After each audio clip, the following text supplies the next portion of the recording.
Bismillahirrahmanirrahim. Assalamualaikum warahmatullahi wabarakatuh. Yang terhormat Bapak Muhammad Afandes STMT selaku dosen pengampu mata kuliah pemrograman berorientasi objek. Pada kesempatan kali ini saya akan mencoba memaparkan program yang telah saya buat untuk memenuhi tugas 3.1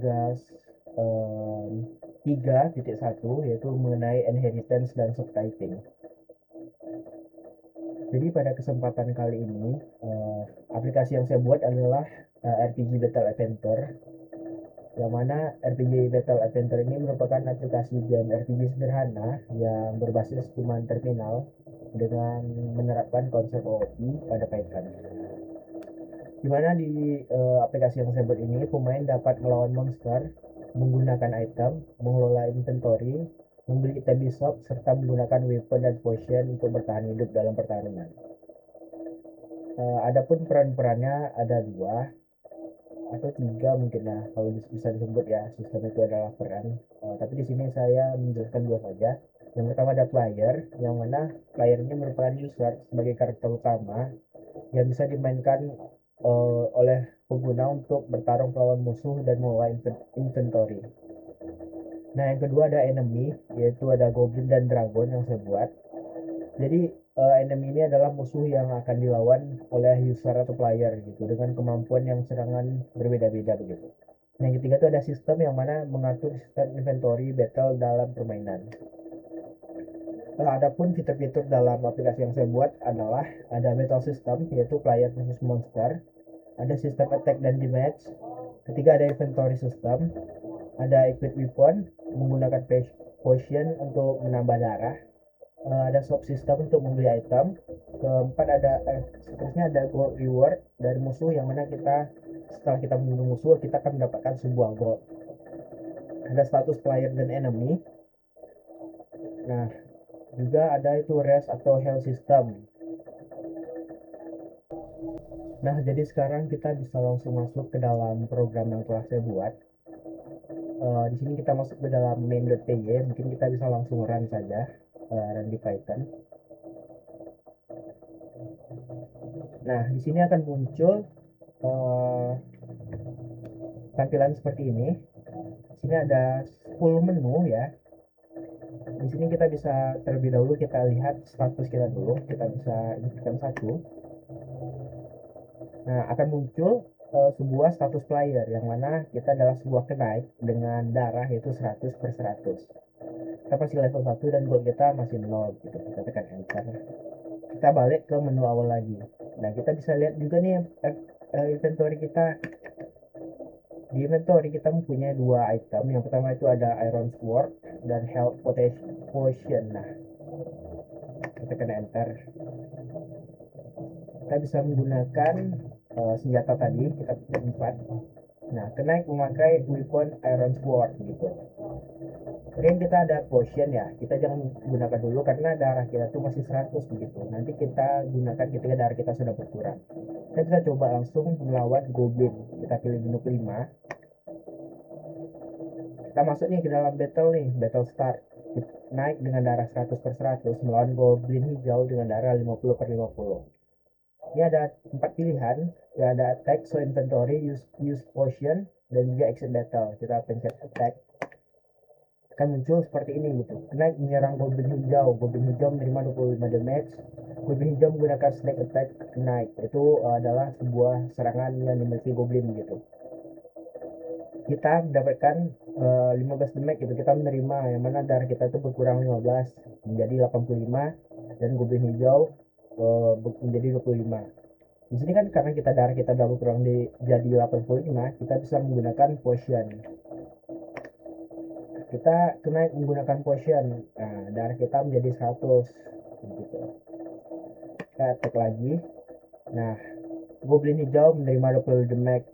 Kena menang, goblin hijau menjatuhkan 25 gold. Kita enter. Kita juga bisa masuk ke 7 yaitu lihat equipment. Nah, di sini tadi nih status kita begitu. Kita telah menggunakan iron sword, yang mana itu kita mendapatkan 10 damage tambahan. Oke, enter. Di sini ada juga pilihan shop, yang mana di shop ini kita bisa membeli health potion, steel sword gitu, pedang yang lain begitu. Yang mana pedang ini juga memiliki damage yang berbeda. Kita pencet 0 untuk kembali. Terakhir kita bisa pencet 0 juga untuk exit dari programnya. Baik, kita langsung masuk ke dalam penjelasan diagram UML yang telah saya buat. Jadi diagram UML kelas ini terdapat beberapa kelas utama, yang mana itu dibagi menjadi beberapa bagian. Jadi di sini saya membagi ada 3 ya, ada karakter, item, dan juga sistem begitu.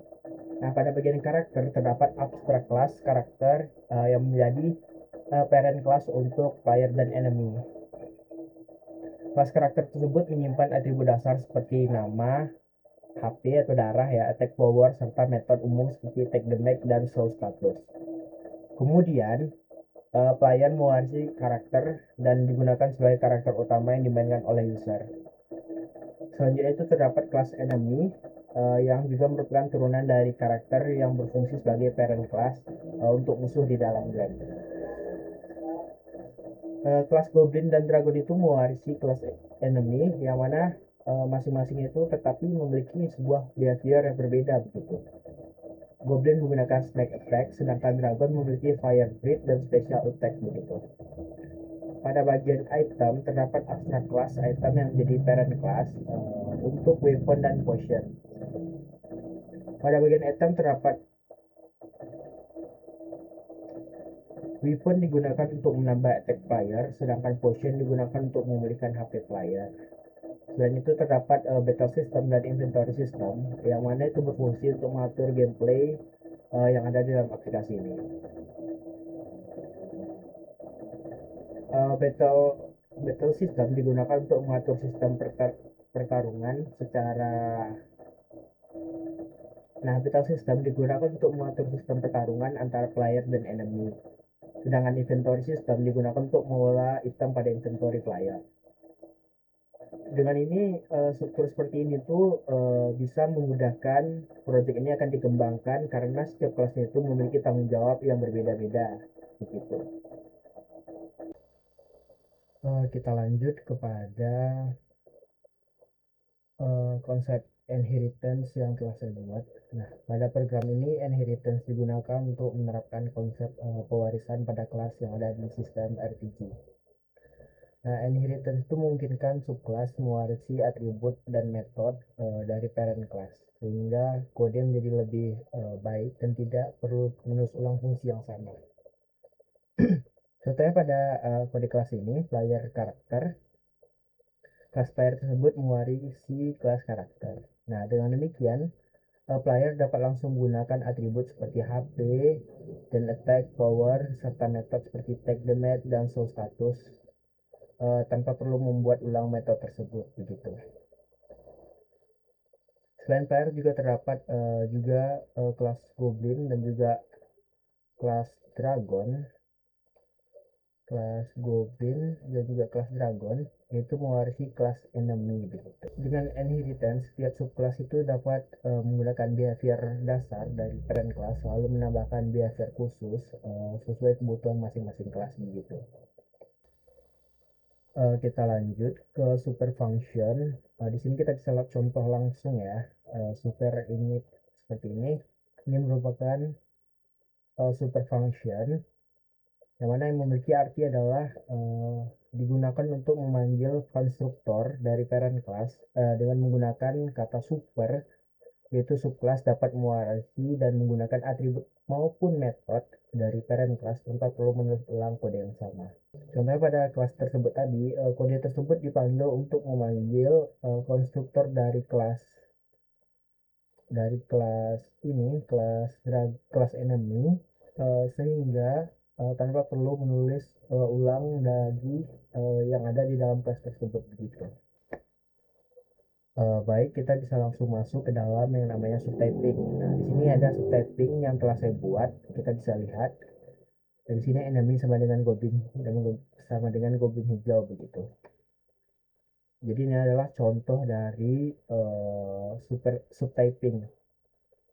Nah, subtyping itu sendiri digunakan ketika subclass dapat digunakan sebagai parent class. Nah, pada sistem RPG yang telah saya buat ini, kelas Goblin dan Dragon merupakan turunan dari kelas enemy, sehingga objek Goblin dan Dragon dapat diperlakukan sebagai enemy. Contohnya pada battle system ini, enemy serangan Goblin, Goblin hijau, battle sebagai battle system, player enemy. Nah, battle system ini tidak perlu mengetahui jenis enemy secara spesifik karena semua subclass enemy memiliki metode attack yang dapat digunakan melalui konsep polymorphism dan subtyping begitu.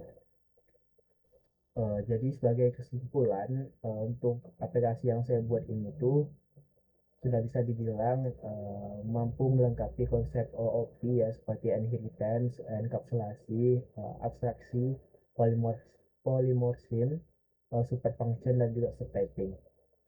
Tetapi saya rasa karena kemampuan saya masih terbatas, mungkin ini bisa lagi dikembangkan lebih baik lagi ke depannya, dan juga ini merupakan langkah saya untuk membuat aplikasi yang lebih baik lagi ke depannya. Sebelumnya saya juga ingin mengucapkan mohon maaf ketika salah penyampaian kata. Mungkin itu saja yang dapat saya sampaikan. Wassalamualaikum warahmatullahi wabarakatuh.